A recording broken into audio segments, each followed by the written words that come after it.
My dear participants, those who are enjoying my online class, I am very glad to take chance to discuss an important class in English grammar today.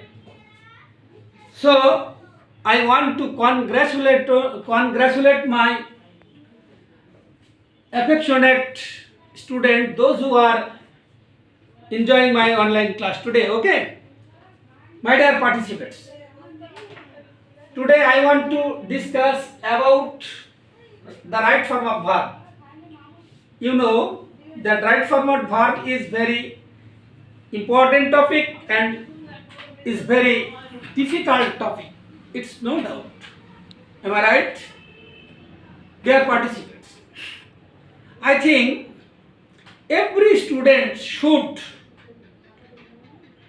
capture all kinds of vocabs from your EFT and should capture all kinds of tenses with verb properly. Otherwise, it is quite impossible for anyone to give the correct answer about right form of verb. Okay? My dear participants, I have applied a passage about right form of verb with clue. I want to tell you that fill in gaps with appropriate verb from the box. You may use negative when necessary, and you may need to change the form of any words, and you may need to use one word more than once. Okay? Before starting my class, I want to read out the passage for you. Listen to me what I say. Most of the students of our country are expert dash answer. আমাদের দেশের অধিকাংশ ছাত্রছাত্রীরা কিসে দক্ষ? তোমরা তো জানো যে কিসে দক্ষ বর্তমানে আমাদের দেশের অধিকাংশ ছাত্রছাত্রীরা উত্তরপত্র মুখস্থ করতে দক্ষ। তো আমি কিছু ভার্ব বক্সের মধ্যে উল্লেখ করেছি, লক্ষ্য করো। এখানে ক্লেম মিন দাবি করা, হ্যাভ থাকা, থিঙ্ক চিন্তা করা, মেমোরাইজ মুখস্থ করা, হেল্প সাহায্য করা, প্রিপেয়ার প্রস্তুত করা, ডেভেলপ উন্নতি করা, ডু করা, মেক তৈরি করা, এক্সারসাইজ অনুশীলন করা। ওকে,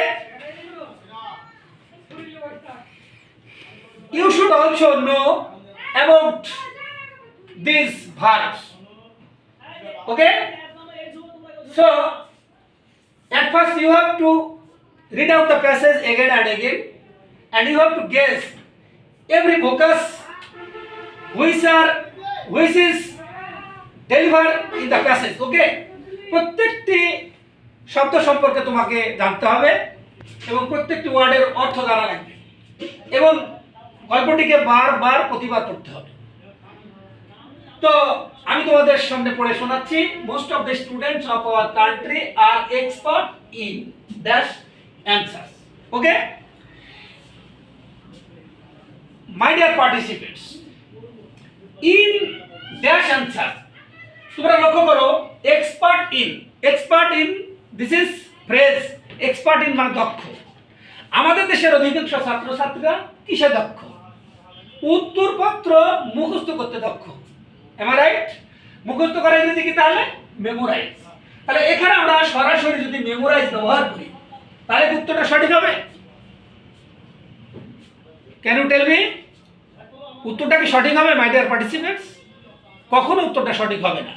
তাহলে তোমাদের এখানে ভাবতে হবে এখানে কি আছে, preposition in. Not only in, on, of, for, from, by, after, before, এদের পরে এই প্রিপজিশনগুলোর পরে যদি কোনো ভার্ব থাকে সেই ভার্বের সঙ্গে অবশ্যই কি করতে হবে, পার্টিসিপল যোগ করতে হবে, অর্থাৎ জিরান করতে হবে, অর্থাৎ আইন যোগ করতে হবে। Okay, this is rule. তাহলে আমরা কি শিখলাম যে in, on, of, from, for, before, after, by, এই প্রিপজিশনগুলোর পরে যদি কোনো ভার্ব থাকে, ভার্ব বসে, সেই ভার্বের কোন ফর্ম হবে, পার্টিসিপল ফর্ম হবে, অর্থাৎ আইন যোগ হবে। তাহলে ইন মেমোরাইজিং। ওকে, এ নম্বরে কি উত্তর আসলো ডিয়ার পার্টিসিপেন্টস? এ নম্বর উত্তর আসলো memorizing, memorizing, memorizing. Okay, memorizing. Next,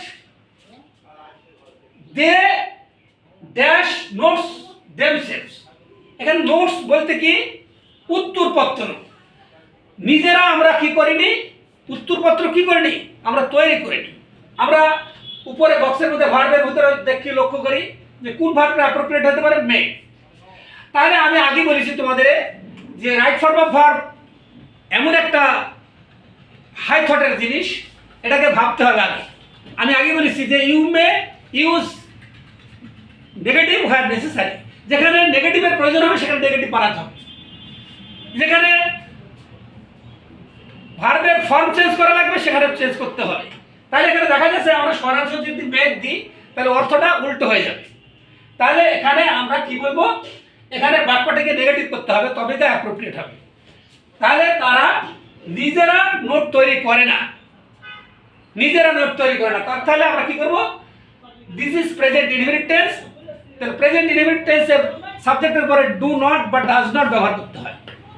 do not বা ডাজ নটের পরে ভার্বের বেসিক ফর্ম হয়, অর্থাৎ প্রেজেন্ট ফর্ম হয়। ওকে, ভার্বের সঙ্গে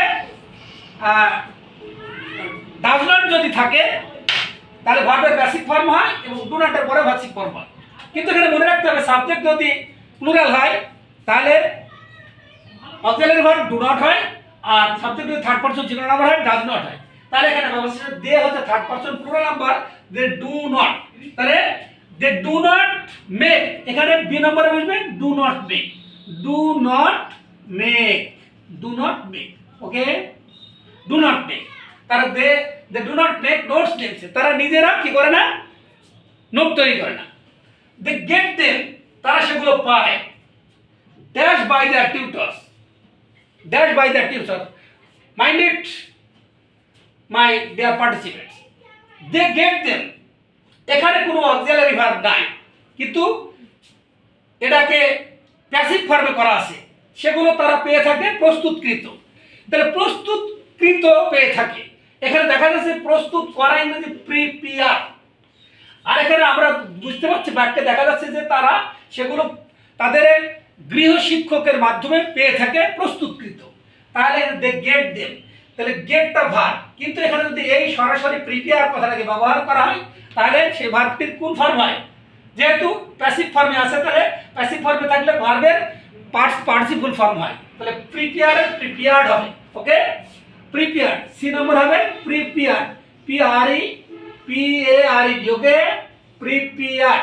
তাহলে আমরা এই লাইনের কি অর্থ জানলাম, they get them prepared by the tutors, তারা সেগুলো তাদের গৃহ শিক্ষকের মাধ্যমে প্রস্তুতকৃতভাবে পেয়ে থাকে। ওকে, দেয়ার টিউটার্স, তাদের গৃহ শিক্ষকগণ dash there brain for the student, brain অর্থাৎ মেধা, ফর দ্য স্টুডেন্ট ছাত্রছাত্রীদের জন্য তাদের মেধা কি করে, অনুশীলন করে, মেধাকে তারা বালু দেয়। এখানে খাস বাংলা কথা বলে বালু দেওয়া মানে আমাদের দেশে একটি কথা বলে যে বালু দেওয়া হয়, অর্থাৎ ধার দেওয়া হয়, ধার করা হয়। তাহলে নিজের ব্রেনকে ধার দেয় কারা, গৃহ শিক্ষকরা।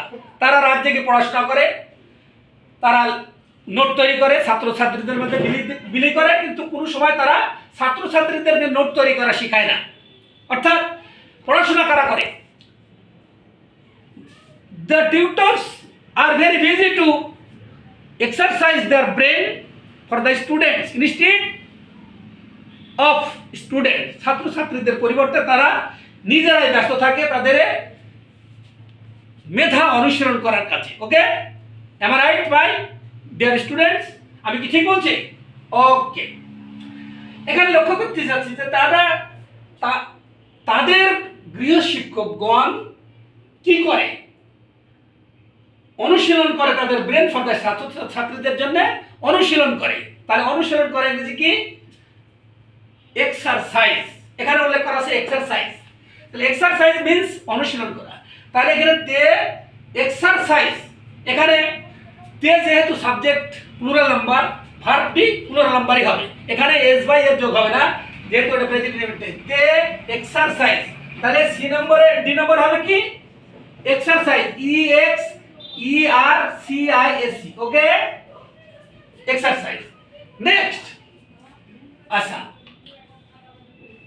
so the dash power of the students, my dear students, তাই so মানে তাই, the dash power, power মানে শক্তি of the students, ছাত্রের কিসের শক্তি? কিসের শক্তি? কিসের শক্তি? ছাত্রদের চিন্তা শক্তি। তাহলে এখানে লক্ষ্য করা যাচ্ছে যে বক্সে আছে থিঙ্ক, থিঙ্ক মানে চিন্তা করে, এটা ভাব। কিন্তু যখনই এখানে আমরা বাক্যের মিনিংটা শুদ্ধ করার জন্য এটাকে থিঙ্কটা ব্যবহার করব, তখনই ওই ভার্বটা কি থাকবে না? ভার্ব থাকবে না, ওটা জিরান্ট হয়ে যাবে। অর্থাৎ থিঙ্কিং, যার মানে চিন্তা। থিঙ্ক মানে চিন্তা করা, থিঙ্কিং মানে চিন্তা। তাহলে সো দ্য থিঙ্কিং পাওয়ার, তাহলে এখানে আমরা কি পদ পেলাম? ই নম্বর হবে কি?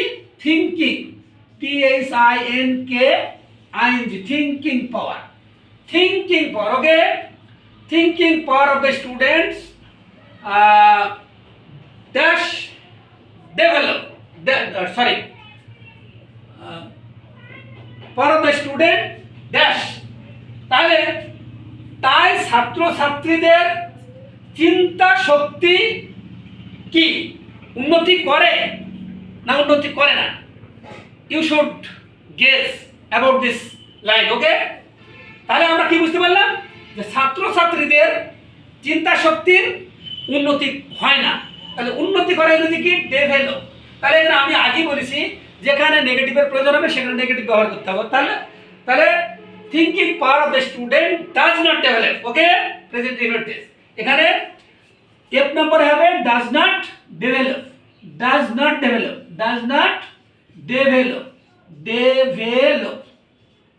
ওকে, নেক্সট জি নম্বরে আমরা কি বলবো তা দেখবো। They do not dash any command on their language. এখানে লক্ষ্য করতে হবে they do not, do not হচ্ছে অক্সিলারি ভার্ব, এখানে একটা মূল ভার্ব ব্যবহার করতে হবে। Any command on their language, তাদের ভাষায় কোনো দখল থাকে না। দখল কি করে না? থাকে না। তাই থাকা ইংরেজি আমরা উপরে লক্ষ্য করি, তাহলে এখানে বোঝাচ্ছে হ্যাভ মানে থাকে। তাহলে তাদের কি থাকে না? কোনো ভাষায় তাদের ভাষার উপরে কোনো দখল থাকে না। দে ডু নট হ্যাভ, তাহলে আমরা এখানে লক্ষ্য করবো জি নম্বরে বসবে have. They do not have কি? Good command on their language, তাদের ভাষায় কোনো দখল থাকে না। ওকে, দে অফকোর্স, তারা অবশ্যই dash well in the exam, তারা পরীক্ষায় অবশ্যই কি করে? ভালো করে। ওইখানে ওয়েল মানে ভালো, ওয়েল এর আগে অফকোর্স এর পরে আমরা একটা ভার্ব ব্যবহার করতে পারি। কোন ভার্বটা ব্যবহার করব? এখানে আমরা ব্যবহার করতে পারি do, do well. Do well মানে ভালো ফলাফল করার নাম ক্ষেত্রে ডু ওয়েল হয়। তাহলে ডু ওয়েল, এখানে আমরা এইচ নম্বরে বলবো do, do well in the examination. Okay, তারা পরীক্ষায় অবশ্যই ভালো করে। বাট ফর দিস, কিন্তু এর দ্বারা they dash no credit of their own, তারা নিজের মানে কৃতিত্বের কি হতে পারে না? দাবিদার হতে পারে না। তাহলে দাবি করা ইংরেজি কি? ক্লেম। তাহলে এখানে একটা লক্ষ্য করতে পারি যে আমরা বলছি they, but for this they can claim no credit, তারা নিজের যোগ্যতার কোনো দাবি করতে পারে না। দাবি করা। তাহলে ক্লেম আই নম্বরে বলবে কি ক্লেম, ক্লেম মানে দাবি করা, ক্লেম তারা দাবি করতে পারে না। ওকে,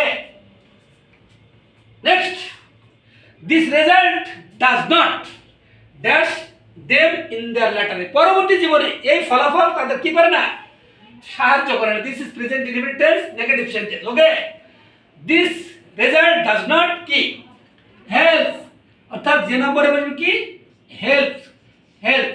ওকে my dear students, you may guess the passage again and again, and then you should start to give the answers. Okay, without understanding any word you should not give the answer. Okay, আমি আবারও প্যাসেজটিকে তোমাদের সামনে approach করতে চাচ্ছি। Most of the students of our country, এবার উত্তর সহ বলবো, most of the students of our country are expert in memorising answers. তাহলে আমরা লক্ষ্য করলাম যে of, in, on, from, for, by, before, after, এদের পরে যদি কোনো প্রিপোজিশন এই ভার্ব থাকে সেই ভার্বের সঙ্গে আইএনজি যোগ হয়। They dash notes, they do not make note, দেখছে তারা নিজেরা নোট তৈরি করে না। They get them prepared by the tutor, তারা সেগুলোকে পায় তাদের গৃহশিক্ষকের মাধ্যমে প্রস্তুতকৃত। Okay, the tutors exercise the brain for the student, তাদের গৃহশিক্ষকগণ ছাত্রছাত্রীদের জন্য তাদের মেধা অনুশীলন করে। ওকে, আচ্ছা, so the thinking power of the student, তাই ছাত্রছাত্রীদের চিন্তা শক্তি ডাজ নট ডেভেলপ, কোনো উন্নতি হয় না, উন্নতি করে না। They do not have any command on their language, তাদের কোনো ভাষার কোনো দখল থাকে না। কমান্ড ওভার, কমান্ড অন মানে দখল থাকা, তাদের থাকে না কোনো কমান্ড, কোনো ভাষার কোনো কমান্ড, কমান্ড অন অর্থাৎ তাদের কোনো ভাষায় কোনো দখল থাকে না। They of course do well in the examination, তারা অবশ্যই পরীক্ষা ভালো করতে পারে, বাট ফর দিস, কিন্তু এই ফলাফলের মাধ্যমে they can claim no credit of their own, তারা নিজের যোগ্যতার কোনো দাবি করতে পারে না, দাবি করা হবে না, কারণ this result does not help them in their later life, কারণ এই ফলাফল পরবর্তী জীবনে তাদের কোনো কাজে লাগবে না বা সাহায্য করবে না, সাহায্য করে না। Okay my dear participants, this is your class. This class is very important. শুধু আজকে না, আমি পরবর্তীতেও এই রাইট ফর্ম অফ ভার্ব সম্পর্কে আমি অনলাইনে ক্লাস দিব। তোমরা আশা করি আজকে কিছু বুঝতে পেরেছো। এরকম প্যাসেজ হাজারো হাজারো প্যাসেজ থাকবে। আমার মনে হয় কেউ যদি একটি প্যাসেজের উত্তর করতে পারে, সে হাজারো হাজারো প্যাসেজের উত্তর করতে পারবে, যদি সে টেন্স জানে, যদি সে ভার্বের লিস্ট যদি তার মুখস্থ থাকে, প্রিপোজিশন জানে, ফ্রেজ মুখস্থ থাকে, আর্টিকেল জানে, তাহলে অবশ্যই এই সমস্ত শূন্যস্থান পূরণ করতে সে সক্ষম হবে। ওকে, তো আজ আর নয়, ভালো থাকো, সুস্থ থাকো, সুন্দর থাকো, এ বলে আমি আমার ক্লাস শেষ করছি। খুদা হাফিজ, আসসালাম।